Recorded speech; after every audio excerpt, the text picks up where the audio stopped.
Моля, посрещнете с бурни аплодисменти на сцената Христо Попов! Предприемачеството е всичко друго, но не и свобода. Умението да добавиш стойност на хора, които са готови да платят повече от това, което на теб ти струва. Това е поне моята дефиниция за предприемачество. И това е нещо, което няма край, и това е нещото обратно на свобода. А какво според теб липсва днес у младите хора, за да могат да бъдат по-успешни? Аз, когато израствах, нашата дефиниция за успех беше сравнително ясна. Труда беше хубаво нещо.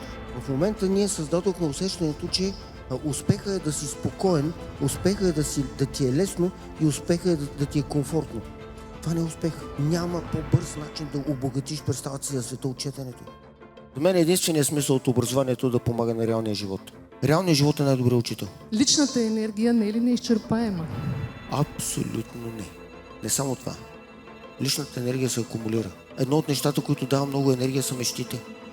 Човек с мечти е по-силен, отколкото човек с пари. Въпросът ми е в бизнеса, кое е полезно? Непокизъм или перфекционизъм?